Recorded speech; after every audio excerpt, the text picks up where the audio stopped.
Baby, you understand me now. If sometimes you see that I'm mad,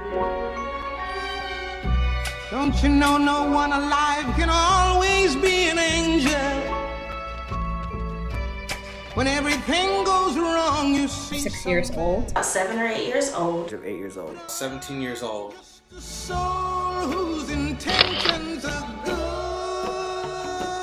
Oh Lord, please don't let me be misunderstood. Unfortunately, like many Black people in America, I've experienced racism more times than I could possibly count. Standing on the lawn in my underwear as our house burned to the ground. It was one of the scariest times in my life, but not as scary as what happened after that. The investigating police officers had decided or gotten it into their head that I had started this fire, went back inside with my family and went to sleep.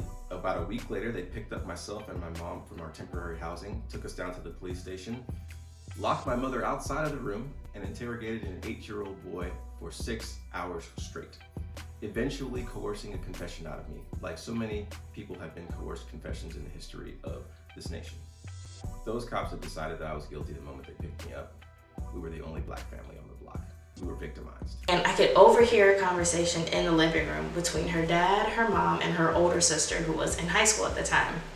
And they were talking about her older sister was actually sharing with her parents how there was a student in her class who was Black and he was stupid and the comments that he made in class, and then they were all laughing and talking about how all Black people are stupid. Then on, I really started to try to find more friends who looked like me because I was afraid of going through that experience again and having another situation where my friends' parents didn't accept me just because of my skin color. After a school-wide event, I was getting on a bus to get driven back from the venue we were at.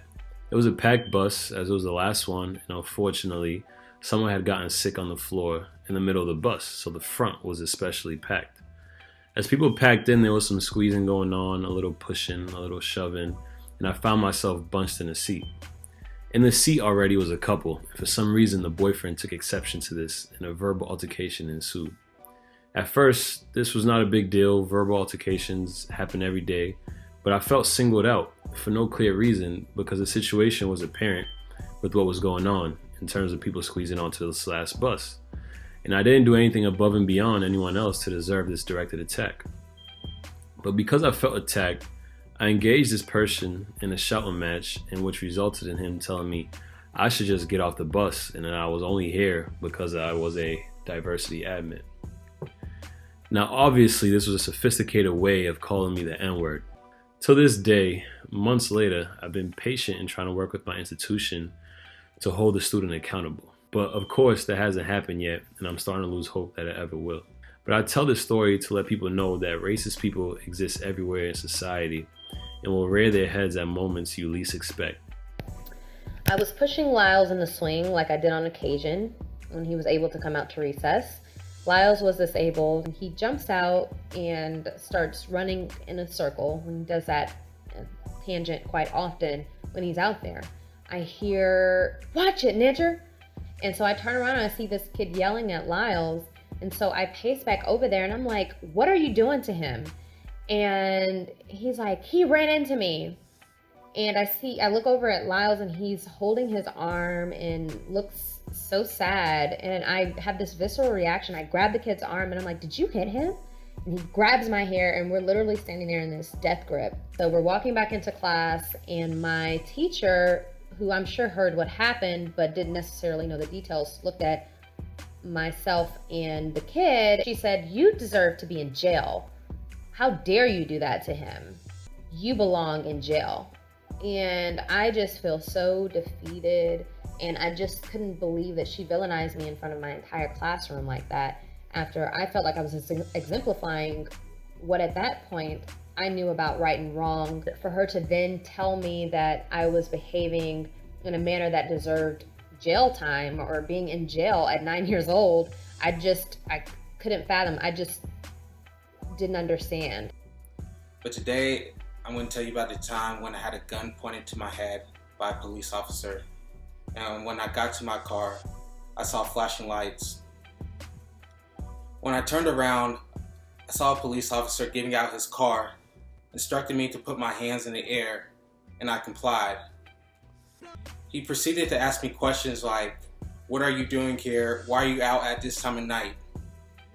I was answering his questions, and while I was answering his questions, I put my hands down, and he said, "Hey, put your effing hands up. I don't know you, and you don't know me." Now, I was fortunate to make it home that night, but other people who had the same skin tone as me, they haven't been able to make it home from similar situations. And so she kind of looked at us in this nervous way and said, "I'm so sorry, but the store manager is actually making me do this, and I have to do this if I want to keep my job." And so I turned around to see the store manager and saw, this white woman at Gap's desk, kind of giving us this accusatory look and moderating the situation that was happening. And so behind, the black shopping attendant was also this burly white security guard, sort of also looking over us, making sure that my father complied with the search, making sure that we did not leave the store and could not leave the store until the search was done. I recall when I got my license, I like to speed, so it's normal, right? You speed, you get pulled over. But what wasn't normal and what isn't normal is being asked every time to get out of the car, and then being asked if I have any weapons, and then being asked to put my hands on the hood so that they can search me, and then being told that they're going to search my vehicle without my permission. How can that be normal for speeding? And I thought it was, I really did, and I would ask some of my friends and I would ask other people, and their experiences just weren't like mine. And I realized that a lot of it was due to my blackness. On this particular day, I remember reaching our destination and there being a weird and unusual gap in the girls' line.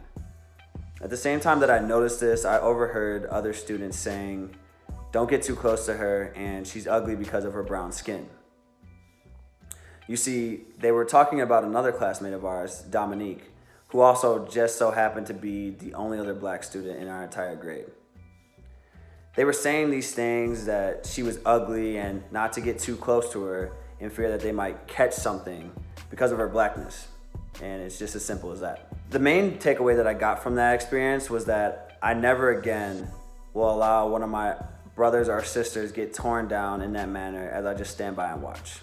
We're out to dinner, and one of the white male trip leaders, so a second-year student, says to one of the white female trip leaders, he asks her if her boyfriend or ex-boyfriend, who was a police officer, if he makes her wear blackface so that he could thoroughly or properly choke her during sex.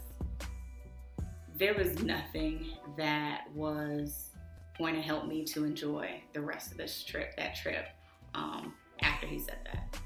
Not the fake little apology I got, not the outreach from other members on the trip.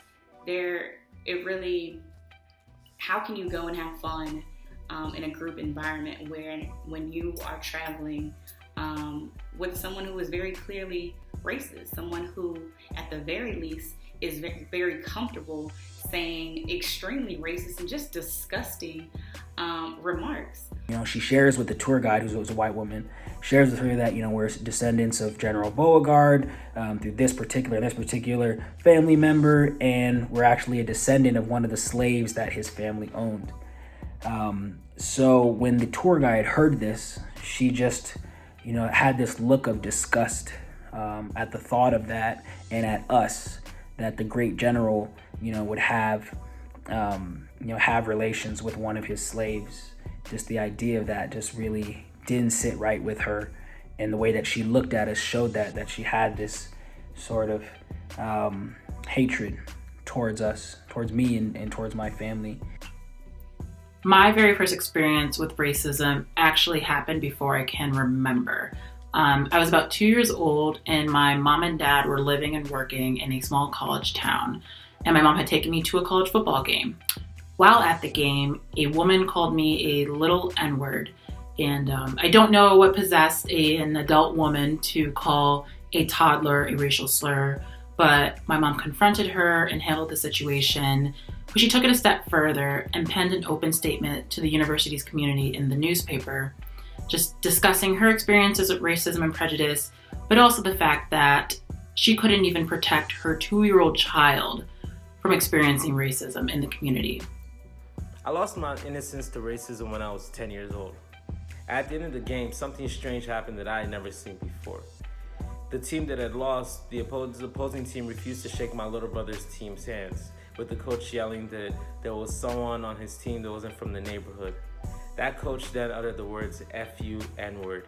In a rush to go get my little brother, I ran right into an older white lady who was panicking. She was on the phone and she was yelling, "Black people are attacking us."